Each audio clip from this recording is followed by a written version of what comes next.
The Lord be with you. A reading from the Holy Gospel according to John.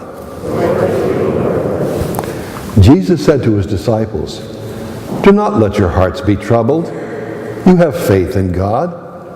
Have faith also in me. In my Father's house there are many dwelling places. If there were not, would I have told you that I'm going to prepare a place for you? And if I go and prepare a place for you, I will come back again and take you to myself, so that where I am, you may also be."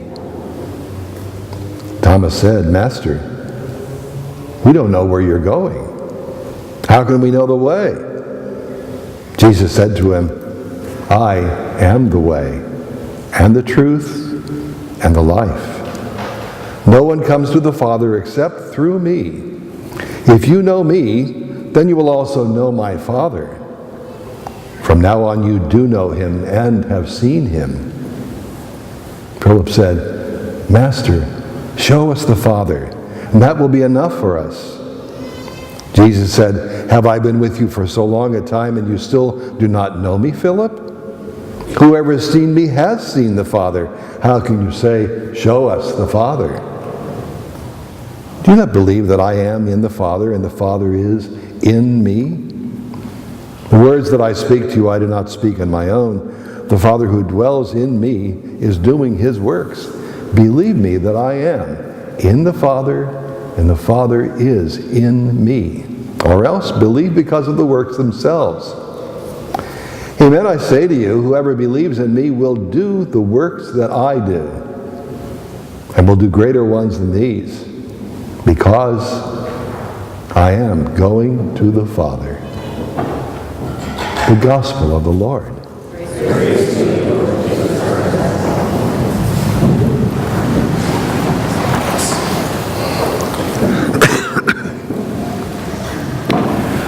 A woman was full of troubles, so she went to see her pastor. "My children hate me. Nobody comes to visit me. My arthritis is getting worse. The sun hasn't been out in weeks. This morning the milk went sour." And then her face brightened. "But you know, Father, I've had this terrible headache all week, and now it's gone." The pastor sighed. "I'm afraid it's not, man. Now I've got it." Do we give headaches? We'd all like to say no, but I'm afraid that would be a lie. And that's why we all need to look far more closely at Jesus. He never ran away from conflict or trouble. And when it came, he faced it honestly, compassionately, and drew something good from it always. But he never created conflict pointlessly or thoughtlessly, as we so often do.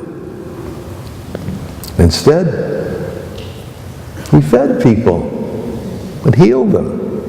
He comforted and forgave them. He helped them break free of whatever was robbing them of life.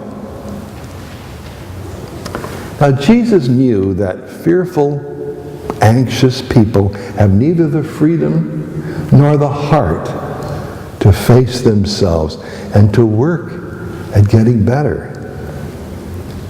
They use all their energy just to survive. Remember that woman caught in the act of adultery.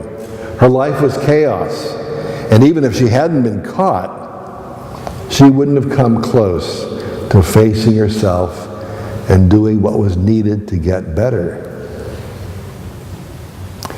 With a few words, Jesus calmed that angry mob, which was about to stone her to death.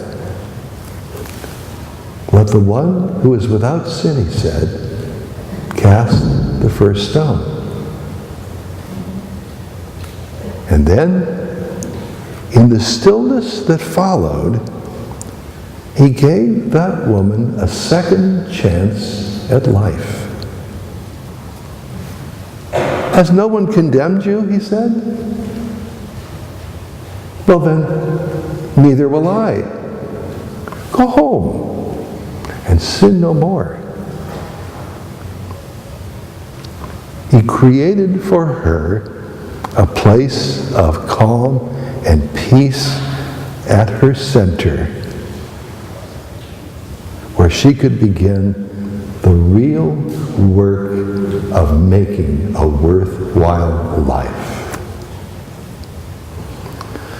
Now in the gospel we just heard, Jesus says, if you believe in me, then you will do the work that I do.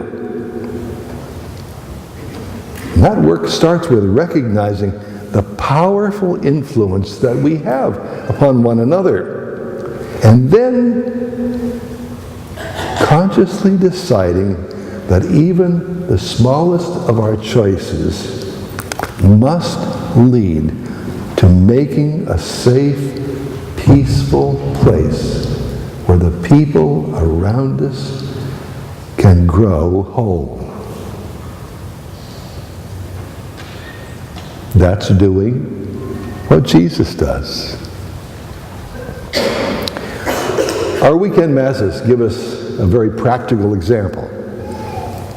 Every time we gather here in church, we create some kind of inner space for each other. The way we look. Are you happy? Well, why don't you tell your face? Somebody said once. Yeah, the look on our faces. The way we sit and stand. Make room for latecomers. Tough luck is not a proper response to latecomers. The way we sing or don't sing, give the responses or don't. All those very small things come together and create an environment that can lift the spirits of the people around us, or that can dampen them quite considerably. And that has consequences. Hope-filled spirits thrive. Dampened spirits will never catch fire. Every moment of life is like that. We're either strangling life or setting it free, helping people to take heart or causing them to lose heart. No waking moment is ever neutral. So, why not do what Jesus did? Use the only thing you have, the present. A long chain of tiny moments in which the smallest of your choices can slowly add up to create a safe and peaceful place where growing into God's likeness becomes possible.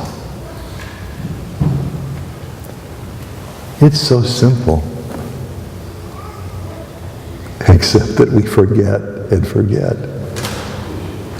But it is really so simple, one moment at a time. Give that gift to the people around you. You'll discover that you will be giving it to yourself as well.